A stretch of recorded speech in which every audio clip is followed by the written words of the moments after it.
श्रीमद् भागवत गीता अध्याय 4 श्लोक संख्या 15। एवं ज्ञात्वा कृतं कर्म पूर्वैरपि मुमुक्षुभिः कुरु कर्मैव तस्मात् त्वं पूर्वैः पूर्वतरं कृतम्। अर्थात भगवान श्री कृष्ण अर्जुन से कहते हैं कि पूर्व काल में मुमुक्षुओं ने भी इस प्रकार जानकर ही कर्म किए हैं, इसलिए तू भी पूर्वजों द्वारा सदा से किए जाने वाले कर्मों को ही कर।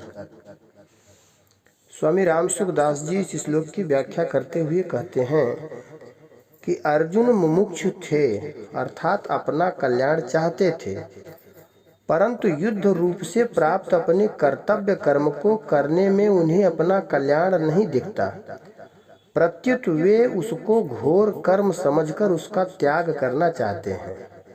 इसलिए भगवान अर्जुन को पूर्व काल के मुमुक्षु पुरुषों का उदाहरण देते हैं कि उन्होंने भी अपने अपने कर्मों का पालन करके कल्याण की प्राप्ति की है, इसलिए तुम्हें भी उनकी तरह अपने कर्तव्य का पालन करना चाहिए। तीसरे अध्याय के 20वें श्लोक में जनक इत्यादि का उदाहरण देकर तथा चौथे अध्याय के पहले दूसरे श्लोक में विवस्वान, मनु, इक्ष्वाकु आदि का उदाहरण देकर भगवान ने जो बात कही थी वही बात इस श्लोक में भी कह रहे हैं कि शास्त्रों में ऐसी प्रसिद्धि है कि मुमुक्षा जागृत होने पर कर्मों का स्वरूप से त्याग कर देना चाहिए, क्योंकि मुमुक्षा के बाद मनुष्य कर्म का अधिकारी नहीं होता है, प्रत्युत ज्ञान का अधिकारी होता है। परंतु यहाँ भगवान कहते हैं कि मुमुक्षुओं ने भी कर्म योग का तत्व जानकर कर्म किए हैं, इसलिए मुमुक्षा जागृत होने पर भी अपने कर्तव्य कर्मों का त्याग नहीं करना चाहिए, प्रत्युत निष्काम भाव पूर्वक कर्तव्य कर्म करते रहना चाहिए। कर्म योग का तत्व है कर्म करते हुए योग में स्थित रहना और योग में स्थित रहते हुए कर्म करना। कर्म संसार के लिए और योग अपने लिए होता है।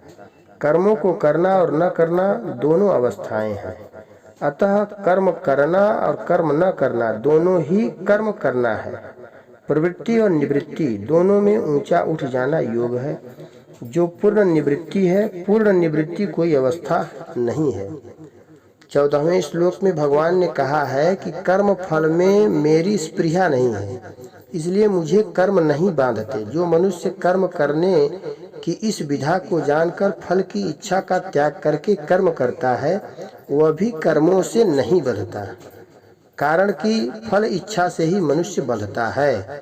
अगर मनुष्य अपने सुख भोग के लिए अथवा धन, मान, बड़ाई, स्वर्ग आदि की प्राप्ति के लिए कर्म करता है तो वे कर्म उसे बांध देते हैं, परंतु यदि उसका लक्ष्य उत्पत्ति विनाशशील संसार नहीं है, प्रत्युत वह संसार से संबंध विच्छेद करने के लिए निस्वार्थ सेवा भाव से केवल दूसरों के हित के लिए कर्म करता है, तो वे कर्म उसे बांधते नहीं हैं, कारण कि दूसरों के लिए कर्म करने से कर्मों का प्रवाह संसार की तरफ हो जाता है, जिससे कर्मों का संबंध मिट जाता है और फल की इच्छा न रहने से तथा नया संबंध पैदा नहीं होता। इन पदों से भगवान अर्जुन को आज्ञा दे रहे हैं कि तू मुमुक्षु है, इसलिए जैसे पहले अन्य मुमुक्षुओं ने लोक हितार्थ कर्म किए, ऐसे ही तू भी संसार के हित के लिए कर्म कर। शरीर, इंद्रियां, मन आदि कर्म की सब सामग्री अपने से भिन्न तथा संसार से अभिन्न है। वह संसार की है और संसार की सेवा के लिए ही मिली है।